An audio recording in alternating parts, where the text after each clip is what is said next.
Hey guys, it's Scott again with another quick how-to video. I'm out here in my work shed and I want to show you guys real quick how to sharpen your chainsaw. A lot of times when you're cutting, it just gets too dull and you can't cut through the wood anymore. So the first thing you want to do is, if you have a vise, put your chain bar inside the vise and tighten it like I did already, and move the chain possibly where you want. And then you're going to want to lock the chain down so it doesn't move while you're sharpening it and filing it. So what you're going to do first is you might want to mark with a little marker the first tooth that you're going to do, so as you go around the chain you don't do one twice.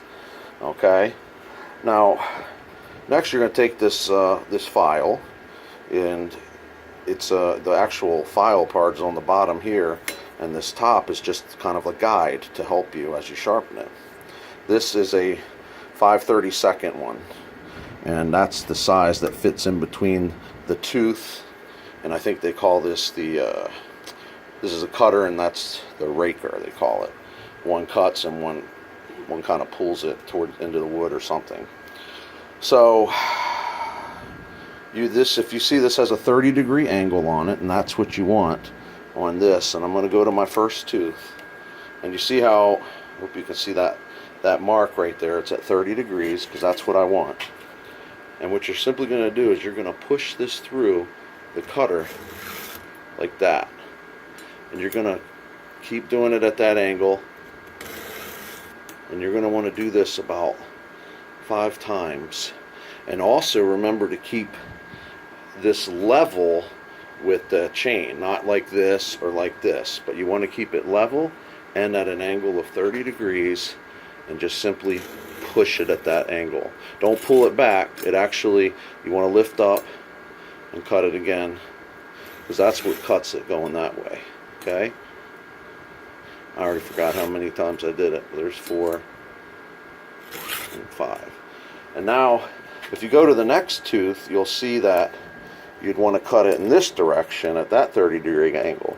So you can hold it like that and do it from here, or you can skip every other tooth and then just flip your chainsaw around and sharpen it that way. And once you're finished with that, if you go down, you'll see that's the raker, that's the cutter. And you want this raker to be a little bit lower than the cutter. So there's another tool, which I don't have, it's a little harder to find, that would kind of go on top. And it's also called, I think, a depth gauge. And you would put that over it. And if this is sticking up higher than that, you would take a file, a regular file like this, and keep it flat, and just push it over that depth gauge and make it at the right height that you want. So other than that, of course, before you do this, if you took the chain off, you want to make sure it's cleaned out inside of there, so that the oil can get into the chain real nice and good. But that should keep your chain pretty good for a while, so you don't have to keep buying a new one.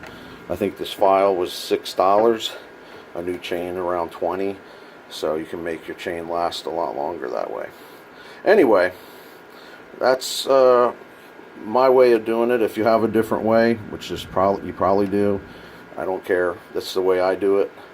So you can keep your comments to yourself if you want. Anyway, I hope that helps. Y'all have a good day. Thanks.